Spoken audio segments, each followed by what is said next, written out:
आलोक जी, खूब मंथन वंथन कर रहे हैं आप लोग।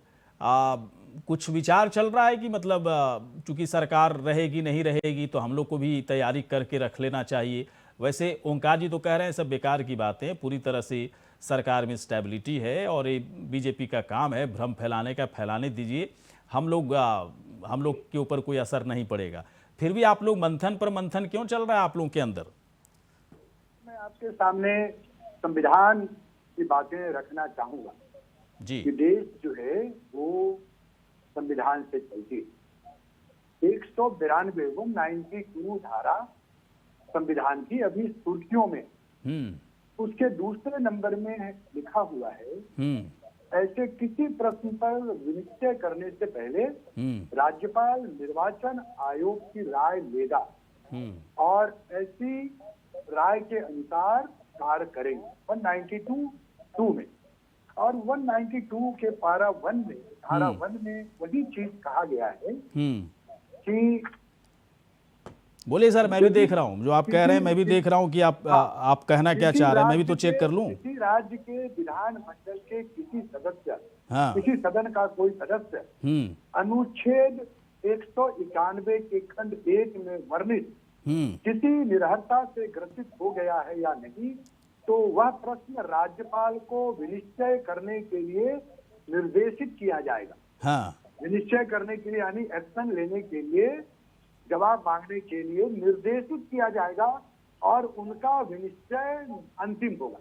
महामहिम का फैसला अंतिम होगा, यह कहा गया है। लेकिन यह भी कहा गया है कि 191 के खंड 1 में वर्णित किसी निरहरता से ग्रसित हो गया है, इसके लिए उन्हें कोई निर्देशित करेगा। राज्य की जनता की तरफ से हम यह जानना चाहते हैं कि ये निर्देशन कहां से प्राप्त हुआ है।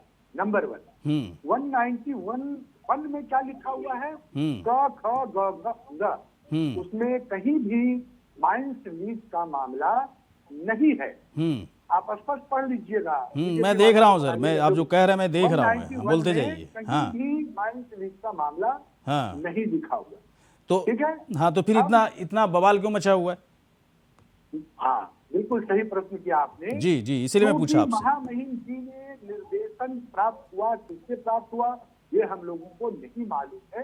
और हमें मालूम है कि महामहिम हमारे पड़ोस के राज्य के हैं, वो नाइंसाफी नहीं करेंगे।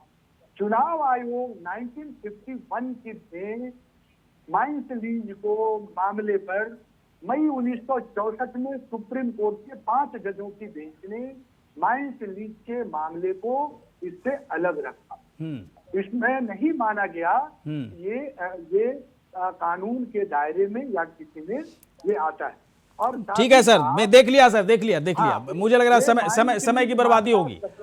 मुझे एक जवाब चाहिए, आपसे। जो आप बात कह रहे हैं दुबे साहब, बिल्कुल मेरे जहन में ये चीजें थी। एक दो बातें जो आपने बीच में कही, मुझे थोड़ा सा कंफ्यूजन हुआ, मैंने चेक कर लिया। आप सही कह रहे हो, लेकिन एक बात बताइए मुझे, इसके बावजूद इस मसले को लेकर मैं बीजेपी का थोड़ा सा स्टैंड यहाँ पे हटा देता हूँ। मैं सिर्फ कांग्रेस का स्टैंड जानना चाहता हूँ कि कांग्रेस क्या परेशानी में दिख रही है? कांग्रेस पार्टी बार बार इस मसले को लेकर ही बातचीत कर रही है, चर्चा कर रही है, मंथन कर रही है, या फिर निश्चिंत है इस वक्त झारखंड में कांग्रेस पार्टी? बताइए सर, कि कुछ होना नहीं है। बिल्कुल गलत बात है कि हम कोई 2 दिन के मंथन में सरकार पर कोई चर्चा कर रहे हैं। नहीं कर रहे हैं। ये परेशानी भाजपा के लोगों को है, मीडिया के लोगों को। हम अपने नहीं, मुझे भी नहीं है सर, मुझे कहाँ है? मैं तो आप ही लोग की तरफ से खबर आती है तो हम लोग चर्चा करते हैं। कहाँ मेरे पास है सब? संगठन सशक्तिकरण अभियान को लेकर 5 अप्रैल को नई दिल्ली में हमारा वर्कशॉप हुआ था।